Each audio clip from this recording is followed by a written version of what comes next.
All right, we're easing into the evening hours here at Big Canoe, a lovely 56 degrees, and it's 5 p.m. Thank you, Tim. I appreciate it. And I welcome everybody to the last board meeting of 2020, the November board meeting. We will have an annual meeting in December, but this is the last board meeting. First, an appeal. There is a vote going on right now for directors. It's a little unusual in that there's two positions open and there's two candidates. So we're pretty certain who's going to get elected, but only if there's a quorum. Please fill out your ballots and please fill out your proxies. Second is earlier this week we had a town hall meeting on contribution fund.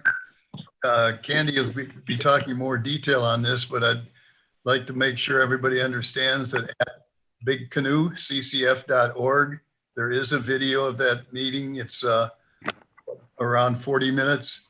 And there's a lot of information in there and then the opportunity to ask for questions. With that introduction, I'll turn it over to our general manager, Scott Auer. Good afternoon, everyone. Good afternoon, neighbors. I have the honor of going through another excellent month of financials with you all. So Justin, I'll let you put that up. All right, to begin with, we'll talk about how the amenities did. And as usual, we start by talking about the variance to the June forecast that we put in place.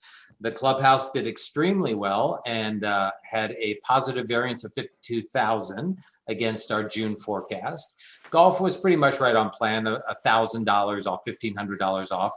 Well, wellness is pretty much now where we expect it to be. Month after month, we've been running about $18,000 below our forecast because of all of the unfortunate things we've had to do from a COVID mitigation standpoint. We have lost a lot of members there on a temporary basis. It looks like we're really not losing anymore. I think we've leveled out at this point. So that number is very, very close to what we had in September. Racquet Club basically on plan. Swim was slightly below plan. Marina did well again, although as we get out of the warm season there, we're no longer going to see, I think, the fabulous numbers that John and crew were posting all summer long. But I'll take a positive $5,000 variance anytime I can get it. And net, we are almost exactly where we were in September with a positive total income for the amenities versus forecast of $35,000 and $408 for the year. If you look at food and beverage, this is, we could leave this slide up for the next hour and a half and just all take a look and smile and be really happy. This is an amazing set of numbers. So the October actuals, cost of sales ran at 30%. The original Bobby Jones plan was to have it at 40. Payroll, we brought back down to where we wanted it to be, actually a smidge light of 53% versus a plan of 55. Operating costs at 11%. And this is where, if I had a drum set here, I'll do it here. Drum roll, please. Cost per sales dollar was less than $1. And that means we made money. So food and beverage, net income, all in, positive $27,001. And the funny story is when we sent this out, I got a call from President Crouch, who was just making sure that we hadn't made a mistake and forgot to put brackets on something. And he said, did this really happen? And I said, no, it absolutely really happened. So we were positive. Food and beverage generated money for us in the month of October. So well done to many hardworking people in the food and beverage operation. Next slide. If you look again at the total financial summary, general operating revenue in October was about 11,000 positive versus forecast. That is mostly associated with transfer fees. So we're getting, once again, as you'll see in the Phil Baldwin report, we continue to get lots and lots of new people coming to Big Canoe. Operating expenses were 46,000 to the positive. It's really a sum of three things. It's basically a little bit more of planned submittal fees. So again, a lot of building going on now in Big Canoe. Vista pruning is very, very busy again in Big Canoe. Road impact fees were well above forecast. Again, tons of contractors coming here, which is why you can't get a contractor if you call anyone. And unfortunately, we were not able to do an Oktoberfest as we had originally planned. Look forward to bringing that back, fingers crossed, a year from now, but that contributed to the $46,000 positive variance. Amenity net income, we talked about already, $35,000 to the good. And as usual, we're running a positive $24,000 on depreciation. So therefore, net income from operation versus plan, $118,000 to the good, or $724 year to date. Next slide. If you look again, I always like to do this and say, is this trend going to continue? If you look at amenity revenue through November, at the moment, Clubhouse is right on plan. Golf is having an extremely good month in November.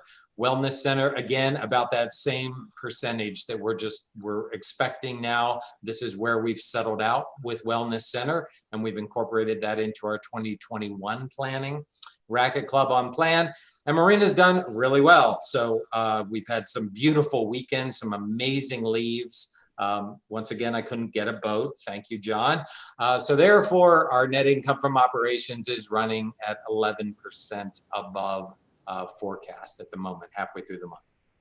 So if you look at free cash flow, if you all kind of recall way back in June, we had a forecast net income before depreciation of 3.65 million. So far through October, we have a positive cash variance of 611 against that number. You take away the principal payments, you take away the capital that we'll spend this year, and we are generating a free cash flow out of operating of 1.4 million. That money largely will go into our replacement capital fund, which will be used for the capital projects that we didn't do this year, but we will do next year. And we'll talk a lot more about that as we get into the 2021 budget towards the end of the meeting. Nothing too exciting there on master plan. We continue to add money every month out of our $25 master plan assessment, and we should finish at the moment the year is looking at a positive $1.8 million, and again that is the money that's paying for the Creek 9 renovation next year. All right, next slide, and I think it's Amy's turn. Okay, our committee met earlier this week in regular session to review October results and get updates on the larger proposed and work in process capital projects. The year's definitely looking better than expected, and as Scott said, November's shaping up well. We still have some information we need to get on bocce and indoor tennis before action can be taken. And the contract for the new fire truck, as I understand, is in legal review, and the plan is to have all that wrapped up by the end of the year, so construction can get underway by the manufacturer. Budget for Creek 9 has been finalized, contract in the works, and it will come back to FinCom and then final approval by the board. Here's how the balance sheet looks as of October 31. Overall, POA cash is a little over 9.4 million. Operating and builder compliance funds about the same as last month, totaling 3.6. The master plan fund grew to a little more than 2 million. That's the monthly $25 less some minor expenditures for Creek this month. The model that we're using in this fund is a multi-prong approach similar to what other financially stable communities employ. That includes the current $25 a month, any transfer of surplus operating cash after year end, and proceeds from the CCF if passed. It continually grows with receipts and decreases as projects get underway. And the amount contributed each year will ebb and flow depending on how many homes turn over or how much year-end surplus cash is produced, if any. However, the monthly capital earmark assessment does provide some level of predictability for budgeting purposes. Creek 9 was the top priority identified by Long Range Plan and the board several years ago. So logically, that was the first large beneficiary. As the account gets replenished each year through these mechanisms I just mentioned, other projects will get addressed, Next year examples are marina improvements, startup on chimneys renovation, and only projects where funds are identified in advance will be committed to. Moving on to the capital replacement fund, it's up to about $1 million, and that'll be carried over to next year for 2020 projects that were not completed by year end. Capital reserve fund is down slightly, not from use, but a reduction in the fair market value of the CDs due to slightly lower interest rates. And our debt and equity remains strong. Debt to equity remains strong at 0.22, as does the operating cash ratio at 1.3. I'll be back with budget and other remarks later in the agenda. Okay, Scott and Amy, thank you very much for a very positive report. As Scott mentioned, I'm a historian, and when I saw that thing positive, I said, I can't remember. My memory, I might be a historian, but my memory isn't super sharp. But I can't remember the last time we showed a number on the food and beverage without brackets. So congratulations, Scott, to you, to Robert, to the entire team for delivering those fine results. Are there questions of Scott and or Amy? Yes, I have a question about those results, and I'm not intending to throw shade on what is obviously a historic accomplishment.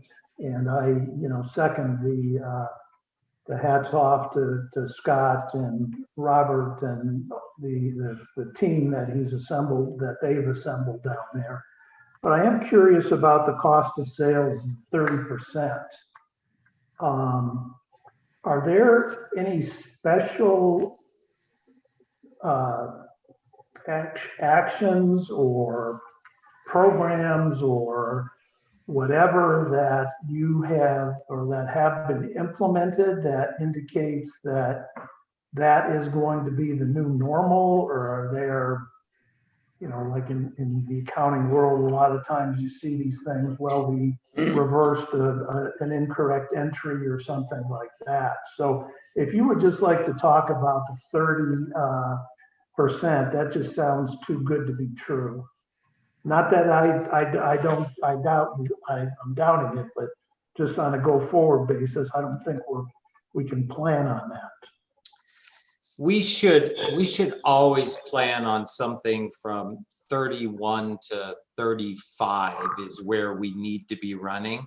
I think the food and beverage staff has done an extremely good job of paring down the menu and basically making sure that what we do well, rather than trying to have too many things, too many ingredients that couldn't be used, too many things that would go bad because we were trying to be everything to everybody. So, our direction to the whole team has been do a little less, but do it better.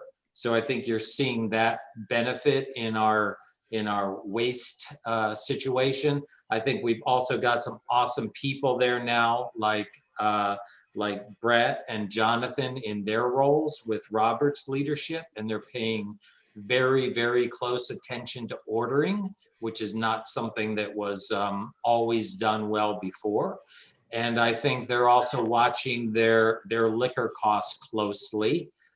In the past, I think we had a policy of overbuying or buying a lot of special things that one person might want to drink, but they're paying a lot more attention to what are the velocities of the different products and making sure that they had good inventory on hand of those, but getting rid of the other inventory. So I think you'll start to, I think 30.83. I think 31 is a extra special good number, but you should see it in the 31 to 35% on an ongoing basis. Well, that's extremely good news. And we did, one of the things a few years back that we consciously did back when I was on the finance committee is upgrade the quality of the proteins, as it was termed. We are not doing anything to diminish the quality of the food that, or the products that we are purchasing that eventually get served to the property owners. Correct. And you're also seeing, I think, some benefits of the Bobby Jones relationship. We talked early on that they would be looking, item by item and moving some things over from Cisco to US Foods, for example, and all of that has now taken place. So, I always tell people, if you haven't been to the clubhouse for a while, go to the clubhouse, because as a property owner 2.5 years ago, the comments I got are not the comments I get now. So people are really happy with the presentation of the food. The food is hot. The food is consistent.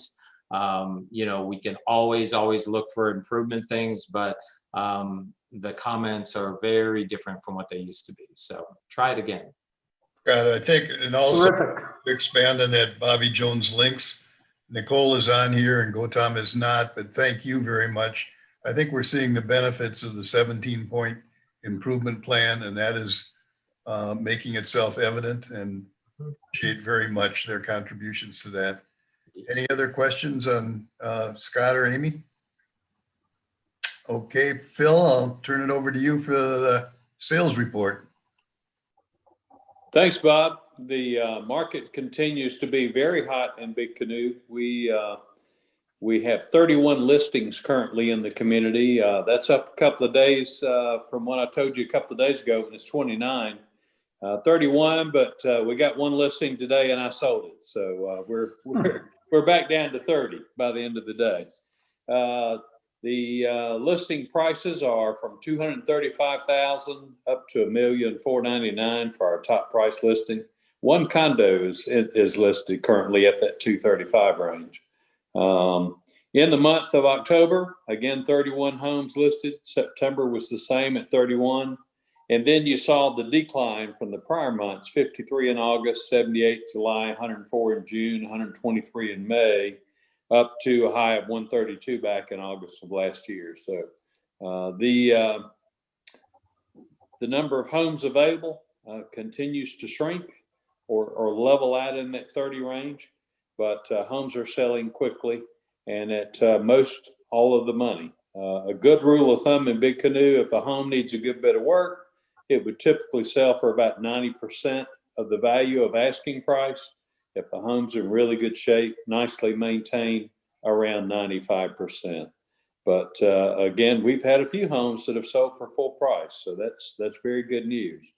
Lots, we have 125 lots listed, about the same throughout the year. Got up to 140 back in July. Lot prices are anywhere from $4,900 up to a high of $389,900 for a late lot. 32 lots have closed in the last 12 months. 10 homes are under contract right now, and 220 homes have closed in the last 6 months. And a drum roll, just like Scott had, 331 homes have closed in the last 12 months. So even more proof that a great positive CCF program, that it's a good time as we're in a very strong real estate market. Prices are holding up well. We're getting a lot of interest, people coming up from the North Atlanta markets, looking to get between the gates and the safety and serenity of Big Canoe. So, Bob, great times. Average price of a home in Big Canoe today is around $450,000 if you take all prices from top to bottom. Bill, thanks for that good report, and I'll give a teaser to anybody that's listening in here. If you want to hear about one particular sale and the effect that it has happened, a home that was sold 2 years ago and didn't sell, that got off the market, got relisted and did sell, take a look at that in the CCF video and see what the price was then, what the price was now, and how long it took to close on that when it got listed in 2020. Does anybody have any questions of Phil? Yeah, do you want to list my house? Absolutely. Are you ready to move is the question I give you, because you better No, but my gosh, sell quickly. activity is like, golly, It's phenomenal. really amazing. It Hey, really is good. Lou, with that listing, then I'll turn it over to you and talk about the governance committee charter. Well, I just appreciate this opportunity again to to not only recognize the board members and long-range planning, POA staff, Bobby Jones Link staff, but they've truly, I think, shown some dedication of long hours and effective management. And I think all their efforts are really deserving of the community's acknowledgement and appreciation. I also appreciate this opportunity to once again market the initiative that we have ongoing, that it got kind of set back in priorities, and understandably so, but with the unforeseen challenges, associated with the pandemic, there has been some impact on some of the projects. I made ongoing mention of one of the projects being worked on from behind the scenes, and that was the professional registry, or the professional collaborative Big Canoe. And the registry will partner with the board of directors and the general manager as a resource for industry professionals who offer support to the community by registering on the Big Canoe webpage, if you'll show that, work on down, and by specifying their area of expertise. You can access that website as Justin has designated here for me.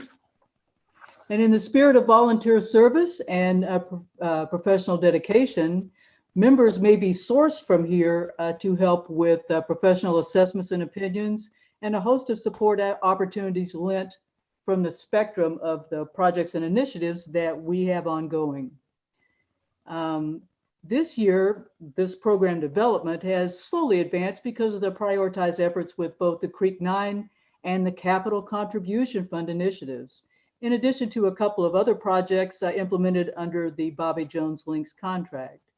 But the website design is currently available for all of our property owners' review, and we now have a kickoff date for the professional registry moved back until late 2020 instead of early 2021.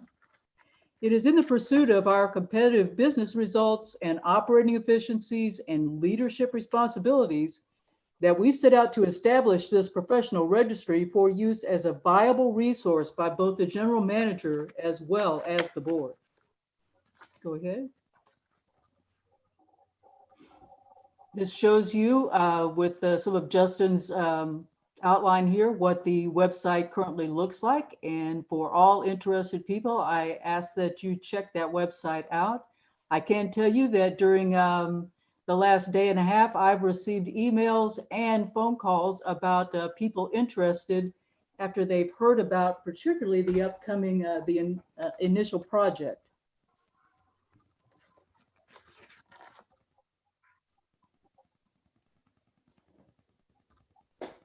In early 2019, I had the opportunity to discuss some governance and policy related challenges that had been observed by a former member of the POA board. And he described an extensive review was needed for all the basic government documents, policies, and bylaws. Back when he was serving on the board, that was recognized as a need, but the initiative went under his service never got any traction. And the reason that I offer that short story is to better understand the basis for the governance task force that is now scheduled to be the inaugural project for the professional registry. Next. The Governance Review Task Force of Big Canoe Owners Association is delegated by the board of directors to conduct comprehensive reviews and analysis of current bylaws, regulations, and procedures. And again, I'm not sure what stirred up the interest amongst residents, but I was very happy to hear how conscientious they were about following through on this initiative. Okay.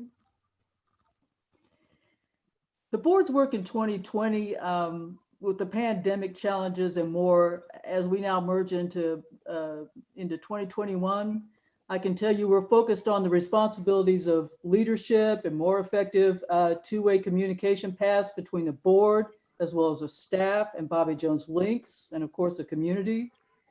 We continue to focus on maximizing performance and efficiency levels, controlling costs, and earning higher levels of confidence from the community. I hope that we have secured the community's trust and approval with the initiatives that have been undertaken this year. And though we do have a valuable element, Wayne Crawford, who is exiting, I believe that the incoming members have already rolled up their sleeves for managing 2021. And finally, I do hope that COVID will cooperate with us in the coming year. Lou, would you like to make a motion to approve the Governance Review Task Force Charter? Of course. I believe, as I have reinforced, that this is very much worthwhile for reviewing the bylaws. And I know that the staff works hard on Trina and all of them work hard on updating rules and regulations, but just to make sure that they're all compatible, accurate, and up to date, I would ask for the board's approval in moving forward with this initiative. Okay, is there a second? Second. Okay, thank you. I think the charter you've got is really good. One of the things in there says other special duties as requested by the board. I wanted to leave that opportunity open. I think that's a great one to have in there. I just wanted to say that I got an email earlier this week from a property owner suggesting a change to the rules and regulations. That one of the first things we ought to do after we give to this task force our ideas is solicit other suggestions from property owners. Yes, and I told you that I had received both phone calls and emails from some property owners that were interested on getting on board with this. Okay. Is there any other discussion before I call for a vote? All right, all in favor of approving the charter? Aye. Aye. Opposed? It passes unanimously. Thank you, sir. Thank you, Lou. Appreciate it. Thank you. Next on the agenda, the master plan criteria. Regis, you're up. Okay, the master plan criteria, this little exercise has kind of taken on a life of its own. But primarily for the property owner's benefit, I'm going to summarize why the board seems to think that this is important that we develop this criteria. We certainly have been talking a lot about master plan projects over the last 6 months. The Creek 9 initiative was identified as a master plan project. The Long Range Planning Committee has spent a lot of time prioritizing these projects, which in turn went into help develop some of the, that was part of the input into the Capital Contribution Task Force, and is one of the master plan funding of the master plan projects is one of the primary reasons we feel we need a capital contribution fund. A few minutes ago, Amy went through our cash position, and she mentioned the board designated master plan replacement or reserve fund. But anyway, so there's been a lot of discussion of the master plan. It's obvious in master plan projects, it's very important to Big Canoe and the future of Big Canoe. But I think it's a reasonable question for any property owner to ask is just what exactly is a master plan project? Why is something, let's say the marina improvement proposal, considered a master plan project and the bocce courts isn't? And I don't want to get into that discussion this evening, but I think the consensus of the board is we need to define and develop this criteria. So I did give some thought, had some input from the Long Range Planning Committee, many members of the board, the chair of the Finance Committee.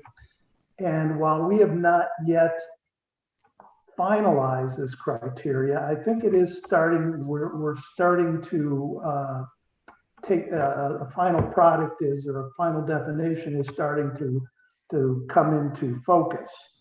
So some of the criteria that has been identified is it should be a master plan project should be tied to the strategic plan. It should be either helping us to accomplish a strategic objective identified in the plan or a strategic initiative. There has been some discussion, and it hasn't been finalized, is exactly where or who is responsible for identifying something or nominating, if you want to use that word, something as a strategic plan or a master plan project. You know, should it be finance? Should it be the long range planning committee? Should it be the board, the operations? I think, or a combination of all them, that is yet to be determined. But getting past that, there are some criteria that we have has been proposed, and we have come to general agreement on that, and I will be reading these. Number one, it should be a significant expenditure greater than $250,000. And this threshold could be achieved by combining two associated projects. For example, the marina improvements. We're talking about doing something to increase the space between the docks, and we're also talking about doing something to enhance or increase the number of parking spaces. So neither one of those projects in and of themselves may meet the criteria, but combined together they would. So I think we're all pretty much in general agreement on that. Number two, the purpose of the project is to improve, enhance, or create infrastructure or amenities. At one point in time, this was originally worded as repair, replace, but after, in addition to improve, enhance, or create. But after some discussion is that if we initiate a project that just gets us back to where we were, that might not necessarily constitute a master plan project. So again, that is a criteria we've pretty much come to agreement on. Number three, the useful life of the new asset or the enhancement improvement should be at least 10 years. So this is something that is going to be a benefit to Big Canoe for many years to come, basically for the horizon of the master plan itself, which we typically look out 10 years. And then finally, while there may be some exceptions, these projects should involve real property, which again, if you remember back from your business law, real property is defined as either land or structures that are permanently affixed to the land. So those are the criteria. As I said, there are a number of things that the board needs to hammer out in terms of how we finalize and implement this, but that is where we currently stand on this exercise. Regis, thank you very much for taking the initiative to hammer out those criteria. I think it's very important that we have that criteria, very important that we have a process to implement the criteria. And I'd ask maybe going forward to think through that maybe you and somebody from the finance committee could take the list of 10 priorities that we've gotten from the long range planning committee and just go through those and say, yes, this is a master plan because of these. Fine tune, look to make sure that everything you have there is 100% good, and then we'll go with it for any future projects that the long range planning committee prioritizes to us. Okay, that's a good suggestion, kind of proof of concept. So Okay. Yeah, worthwhile. Thanks again. Are there any other questions or comments for Reg? Okay, thank you. We'll go on now. I guess we're not done with the agenda yet, are we? There's one item on here, probably not really significant, capital contribution fee update. Candace? Yes. Yeah, good evening. Thank you, Bob. I mentioned last week the Big Canoe ccf.org website went live on November 2nd, and we have a number of a lot of information on the website, and also an FAQ, which continues to expand as we receive questions and provide answers to individuals, but want to make sure these are also available on the website. We've published, there's been 4 articles that have been published in Smoke Signals with Scott, and also in Inside the Gates, and one of the real estate agents from Big Canoe. There was an article about CCF is a smart investment. So those are all out there for viewing. And then we had our virtual town hall meeting on November 17th. And there we also highlighted the reasons why we believe that the fee is fair, and certainly the right time to introduce it, or reintroduce it, I should say, since Bob was around some 10, 12 years ago when it was initially presented, and we're aware of the capital investments that we made over the years, that if that fee had passed, we would have not had to have subsequent increase in assessments to pay for them.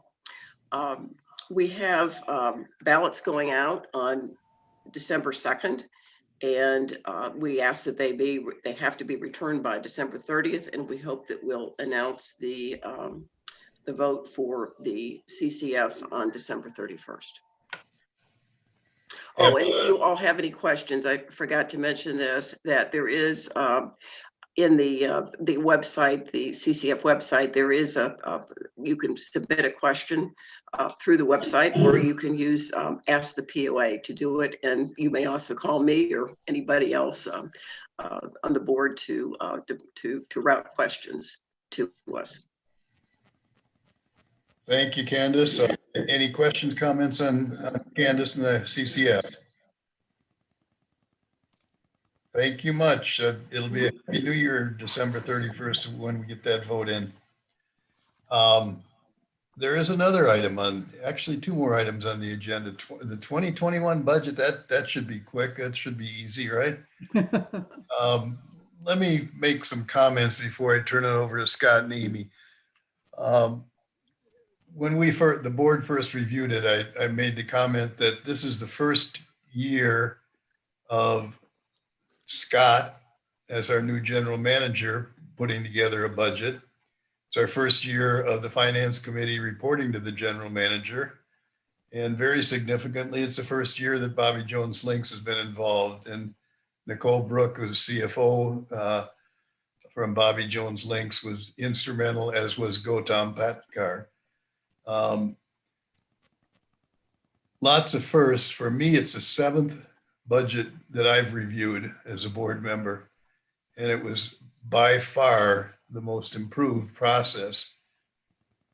The amount of time that was spent by Scott, Jane, Nicole, and Gautam in formulating this budget, hundreds and hundreds of hours, many, many iterations, made the review process by the finance committee and then the board very easy. Not going to see, the property owners aren't going to see a lot of that background tonight. They're not going to see a lot of questions from the board, because we've had our reviews, which are documented somewhat in the notes that we publish every week, what we were doing in the work sessions. And in the first review, most of our questions got answered.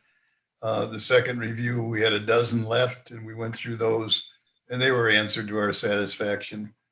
So I will now turn it over to Scott, some of the details of the 2021 budget. Thank you, Bob. I appreciate the comments as well. For property owners, you know, I have been one, and I watched this from afar. It's really different being in it. I would tell you this is the culmination, tonight is the culmination of 4.5 months of work. It starts in the middle of July with every single department head writing out their business plan. What are their hopes and dreams and goals and objectives for their department the following year? And goes through many, many, many, many hours of meetings that we did with each department manager, with Bobby Jones, eventually with the finance committee, and eventually with the board. So we're proud of it. And we will start with the first slide there. Justin, go right ahead. So I'd like to start with one of the things we asked the board to do. We did this a year ago when I was on the finance committee with Amy, and we did it again this year, which is give us the high level board goals as we go into the whole process. So the first one was do not increase operational assessments. Do not increase property owner amenity fees. Consider raising non-property owner amenity fees. Base budgeted expenses wherever possible on actual bids and be able to zero base explain the reason behind each expenditure. Net income after depreciation has to be enough to provide for debt and lease payment on the principal payments that we have for our several leases. And consider additional public safety personnel. That came up clearly in our survey, and as property owners, something we care an awful lot about. Provide continuous attention to deferred maintenance. I couldn't agree more with that. And also take a look at the garbage and recycling appearance and function, everybody's favorite part of Big Canoe. So that was the first set of goals. Next slide, Justin.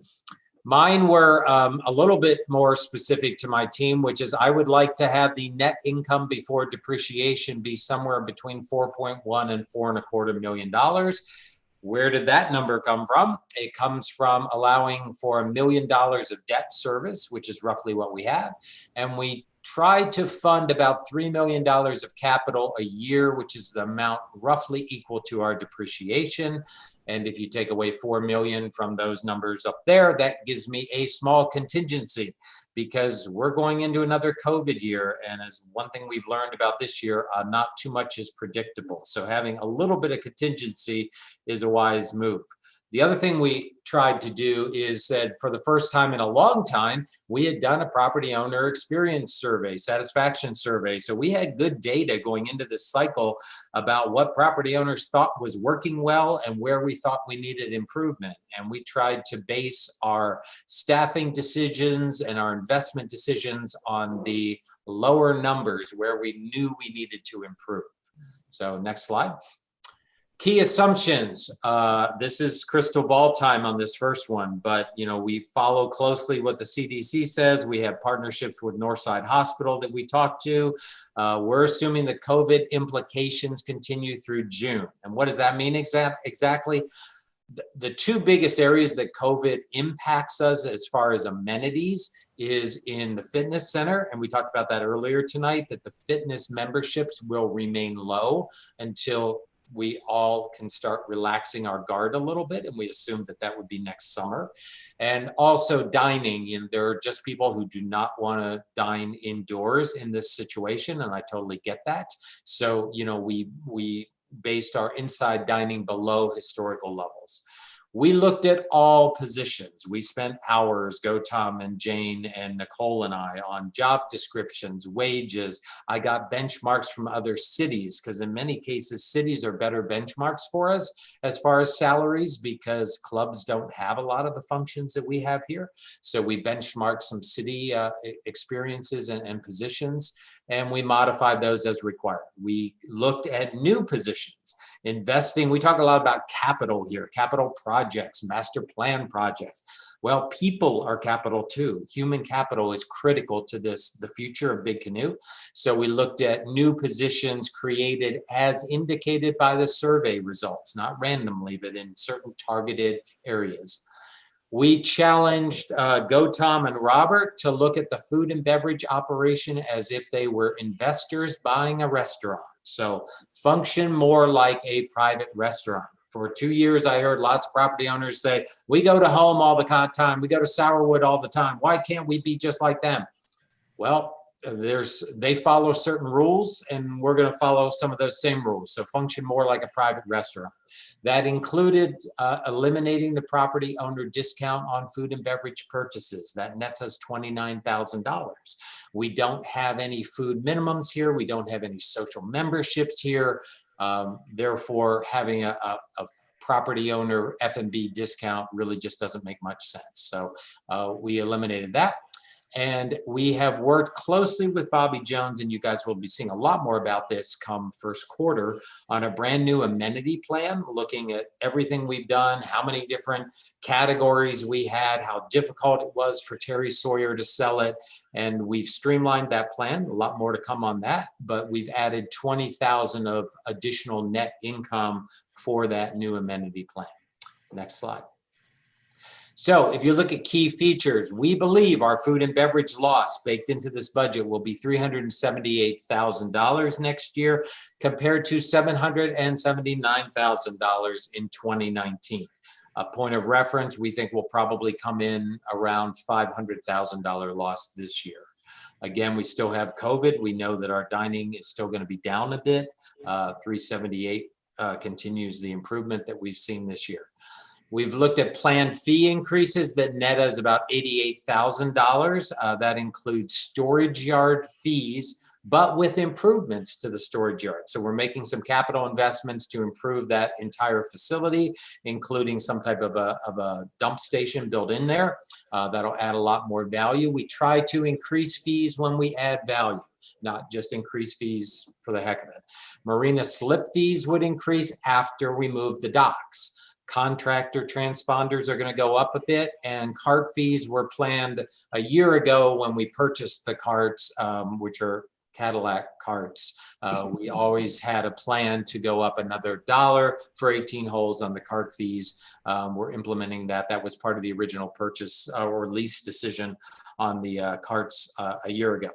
Investment in human capital, merit increase 2%. That's $131,000 of payroll. We don't blanket that. That is very targeted. I'm now going into my first performance assessment cycle. I can assure you that that will be a targeted increase per person, not just randomly. Also, benefit increase.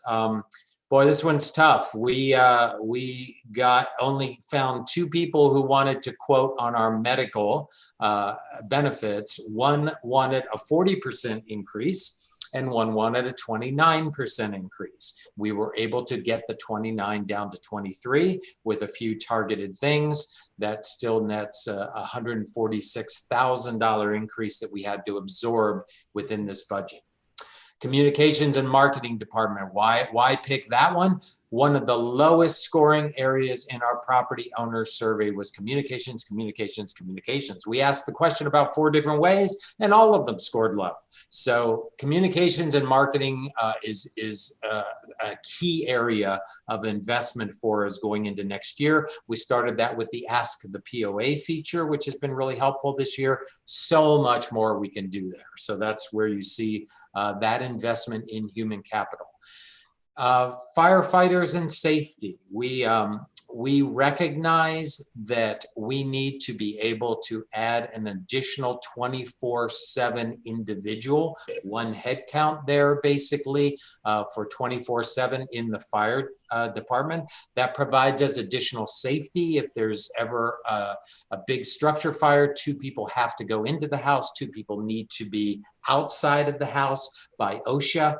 Harder and harder to find volunteers who are willing to do that type of thing. So adding that person is critical to our OSHA compliance.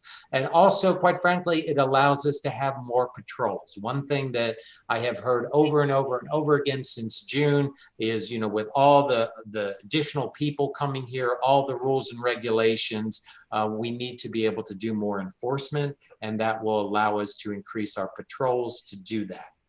We are bringing back North Gate staffing, 24/7 North Gate.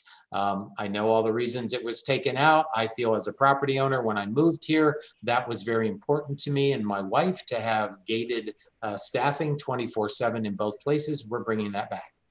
Project manager and full-time staffing for all departments. We're obviously budgeting for a full-time staff. And with the number of projects, large projects coming our way, Regis was talking about some of the master plan items earlier, we feel it's critical to increase our project management discipline here. And we've added an individual to the operations staff to help us do that, get all of our projects into project management software, track our key deadlines, work with our contractors, make sure we're staying on target. So that's a key investment for human capital also. Next slide, please. So investment in Big Canoe. This year, as you know, we did the Spruce Up Big Canoe campaign. I saw plants being planted today. The roundabout changes are coming. We finished pretty much, I think, all the outsides of all of our buildings, which I think looks stunning. We're moving next year into some interior painting. Now we got the outsides looking good. We got to get the insides looking equally good. Continuing with additional plants and shrubs in key visible areas, such as around the clubhouse and the Duffers patio. Firewise is something that was a Leadership Big Canoe project many years ago. We're starting to implement those Firewise principles to begin with around the POA buildings. Costs us some money in 2021, saves us a lot of money in mulch and upkeep in future years. Plus, it's just a smart thing to do, living in the mountains with the risk of fire. So we're starting to do that in 2021. The Clubhouse Wellness Center, there's wood floor maintenance. We're actually going to be replacing the carpeting in the Mountains View Room, which is in really tough shape. And window cleaning is something, again, when you walk into the clubhouse, you don't want to see bird stuff all over your windows. So increased window cleaning is rather important.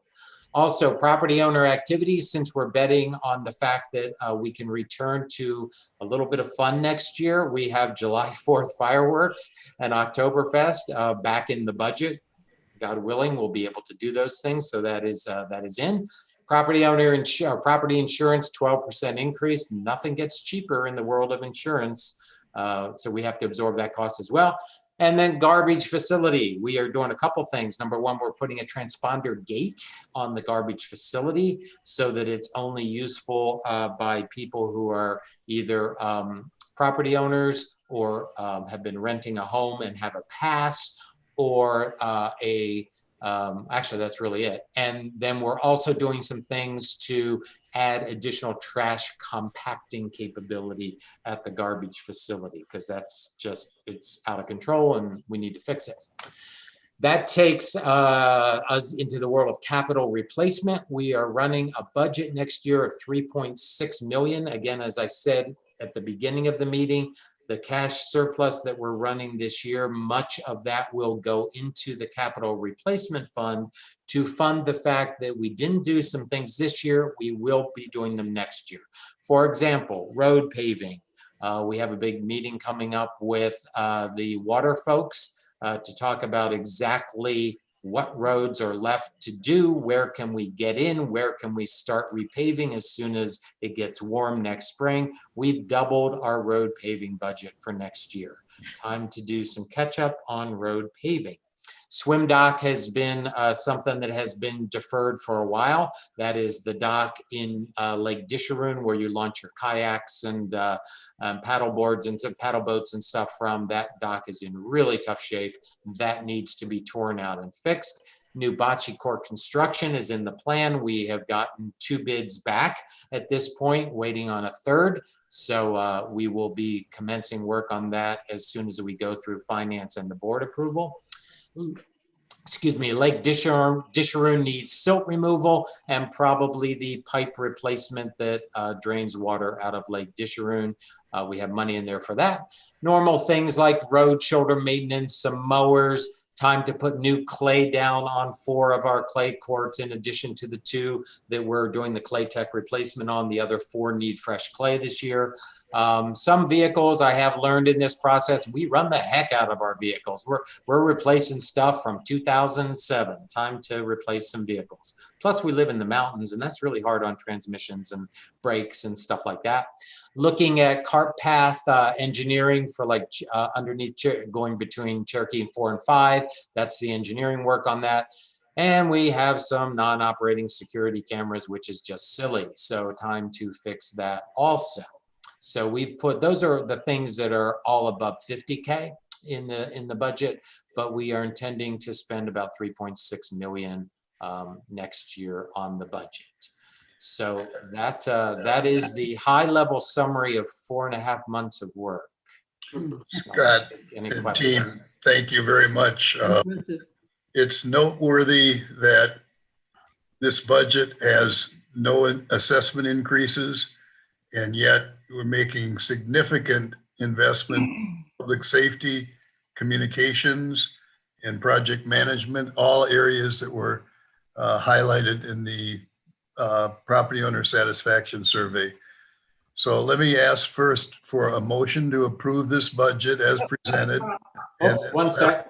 Yep. Amy wants to talk about Finance Committee because they were the next group that needed to Okay. take a look at this. Sorry. Okay, go ahead, Amy. I'll be quick. As everybody said, management was given wide latitude on setting the details of this budget, both operations and replacement capital.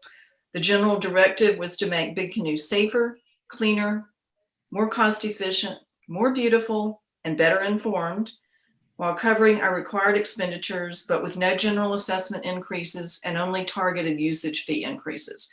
This was my fourth budget cycle, and overall the process was considerably less time consuming compared to previous years, as management did a very thorough job. This product came much closer to zero-based budgeting and included current bids on the vast majority of routine capital projects. We reviewed all of them, and as well as department P&Ls, with explanations on variances from forecast and prior years, and emphasis was put on linking decisions to the major goals given in board guidance. We met 3 times last month for review, completing our work in the October 27th special session. We concluded the operating and replacement budgets conformed to budget guidance in all material respects, and voted unanimously to recommend to the POA Board of Directors for approval. And just one last comment from me before you do that. Over the last 3.5 years, I've had the honor and pleasure of working with 18 other people on the Finance Committee. Your talent and dedication is astounding. And I want to thank all of you for being great colleagues, always ready to tackle what was in front of us. Special thanks to our former chair for 2 years, Ralph Ripley, for laying the foundation for many of the things that got accomplished this year. Next year, Bob White will serve as chair, assisted by Sandy Polera as vice chair. Having worked with all of you already, I know I'm leaving the committee in more than capable hands. Thank you, Amy. Thank you for your service as chair of the Finance Committee. And hopefully you'll get at least 1 vote and we'll get a quorum, so you'll be on board next year. Now, one noteworthy other thing that I didn't mention, it's fairly noteworthy that the food and beverage loss, when this budget is achieved, will have been reduced by $400,000 in 2 years. That's noteworthy. I'll ask now for a motion to approve and a second to approve, and then we'll have comments and questions from board members before the vote. Okay. I'll make a motion. Move Bob for approval. Okay, and you got a motion and a second. I heard them both. Okay. Okay. Any questions, comments that board members would like to make before we call the vote? Only comment I'd like to make is job well done. I'm very impressed. And I'll add too, very pleased that we have Bobby Jones Links assisting. Nicole was fabulous to coordinate and work with us, and go Tom and the team, and really helped us get through this process. And Amy's team was phenomenal. Great job, team. I have a couple of comments that I'd like to add.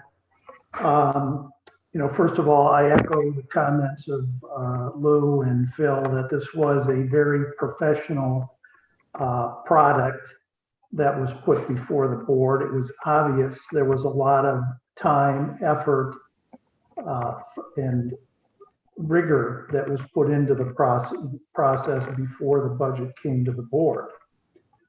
Now, I can't say that I am in favor of every single line item in the budget, Norma, but I will vote for this without reservation.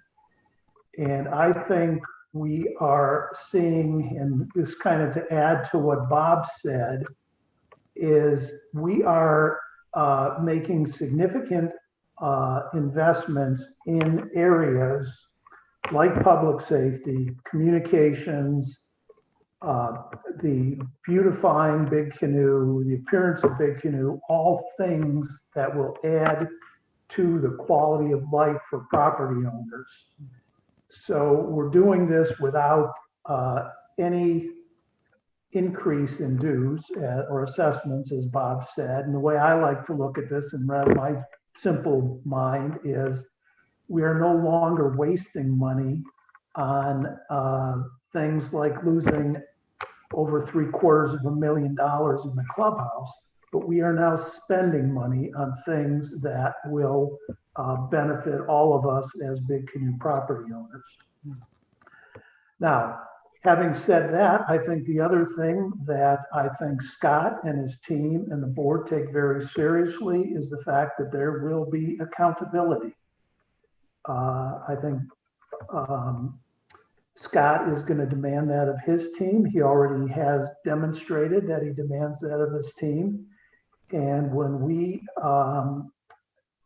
talk about spending an additional $400,000, and actually operating spending is increasing $500,000 over 2019, which as a fiscal conservative kind of had me in the state of shock when I originally saw that. But as Scott went through it, he explained it, it makes sense. And we are funding that spending through savings in, unnecessary expense, improvement of the financial performance of amenities and so on.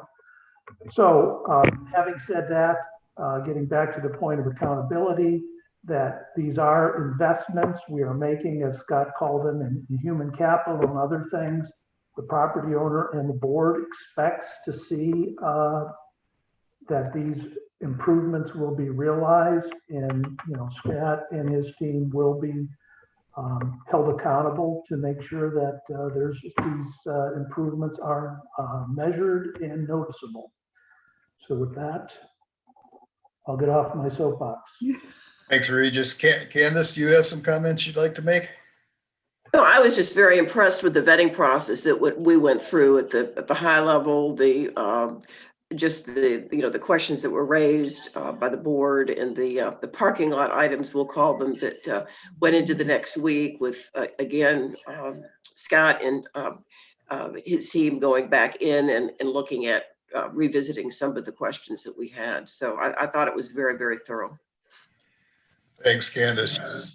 The review process of the board was, we stayed at the right level. We stayed out of the weeds. We gave, as Scott showed, goals of no assessment increase, where the investments should be made. And then we reviewed to make sure that those objectives and goals were met. And that was we didn't get into a line item of, with very few exceptions of, do you need someone else here and somebody not else here? That was a big, major step forward because of all the pre-work that had been done. And we had a good set of responsibilities. So with that, unless there's any other comments, I will call for a vote to approve. All in favor, say aye.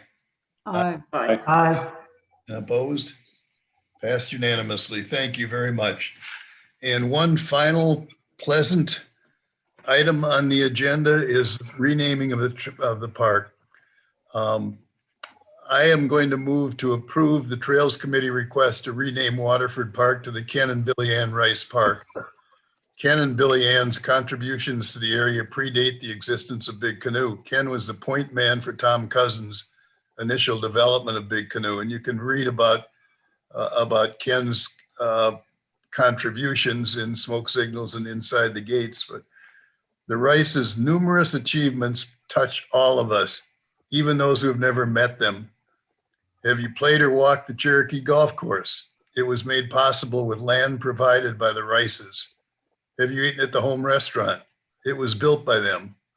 You live in Waterford. It was developed by them, and they built many homes in other areas of Big Canoe. Have you attended a service at the chapel, or you listened to the chapel bells at noon? They were charter members who donated materials for the bell tower. Do you enjoy the environment of Big Canoe?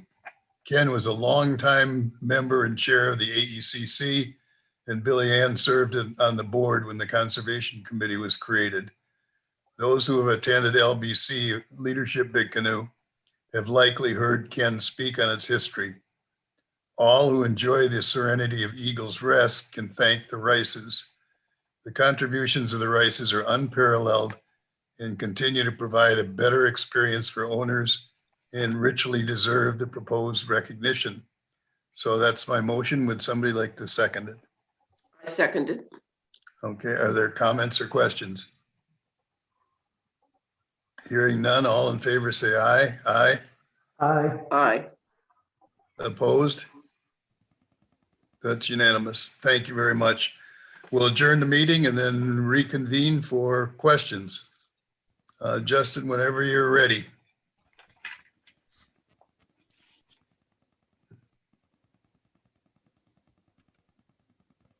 All right, we have a couple of questions for you.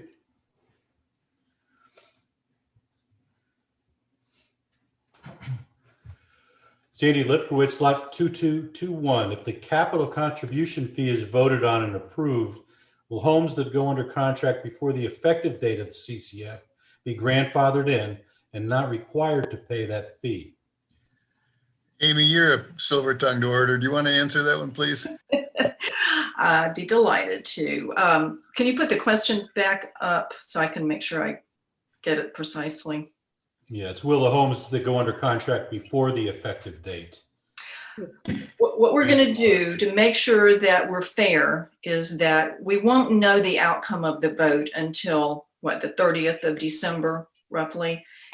So what we're going to do is we're going to give everybody until January 15th to get under contract, because it would be very unfair to retroactively impose that on someone who's getting ready to execute that contract. So anybody that goes under contract before on or before the 15th will not be required to pay the fee. All right, and the next question. Peter Gerner Schmidt, lot 9073, asks, are there any plans to change the COVID prevention measures in Big Canoe? For example, avoid big gatherings in the clubhouse because of a very high risk of creating super spreader events. You've got a lot of experience in answering this kind of question. Do you want to take that for Peter? Yep, definitely. So first of all, whenever there has been an event lately, we have done everything possible other than not having the event to make sure it's as safe as possible. So whether that is we mandate masks be worn when entering the POA buildings, just like we do for anyone else. We talked to the governor's office about the layout of the tables and number of chairs so that we can try to observe social distancing. We require, as the Audit and Risk Committee and our attorneys suggest, that people sign waivers ahead of time. Our employees often wear N95 masks to make sure that, you know, they're as safe as possible. And we try to do as much outside as we possibly can because it's just safer outside. All that being said, we do not have any major large events planned for the remainder of the year. And we will be discussing with the board in the near future what our overall wedding and banquet plans look like for 2021, and you know, how we need to execute those plans, or if we need to change those plans. So no immediate changes, Peter, are planned, but on the other hand, we really have gotten through the large wedding banquet season at this point. And as I mentioned, we consistently tried to do everything possible to adhere to not only common sense, but all the science and all the regulations that are out there. Thanks, Scott. Okay, we do have a follow-up from Peter. Any updates on the COVID situation inside Big Canoe? Georgia, including Pickens and Dawson counties, are going from bad to worse. Yeah, so you know, as I've mentioned before, I have no way of knowing other than employees what is going on. I would tell you that our employee situation is remaining in good shape. I would also tell you our employees are taking this extremely seriously. I think, you know, the rest of America got a little during the summer like, oh, this thing's going to end, okay, you know. But now every meeting I go to, even just among the people here in the office, everybody is totally wearing masks. So we are being extra vigilant, I think, among the employees, as we see what's happening outside the gates. Inside the gates, I do hear, I still hear people are definitely suffering. There are definitely cases where people are getting infected and having to go on ventilators and things of that nature. So, the danger has not at all passed. And I think, as we mentioned in the work session a week ago, the cavalry's coming, but it's not here yet. So in the meantime, please, please, please, for the health and safety of all my employees and your neighbors, please follow all of our procedures, wash your hands a lot, wear masks whenever you go into a POA building, try to maintain as much social distancing as possible. It's all we've got at this point. Okay. That's it? All right, thank you for your interest. That concludes the Q&A. Okay, thanks, Tim. I'll just say, as this is the last board meeting of me being president, I really appreciate the support from the board, from the staff, from Bobby Jones Links, from property owners. We'll be reflecting between now and the annual meeting on what some of the accomplishments were. I think they were significant. I know they were significant. And we will take it from there and describe at the annual meeting the end of 2020 and the beginning of a fun year of 2021. Thanks to all. Thank you, Bob. Thank you, Bob. Well done.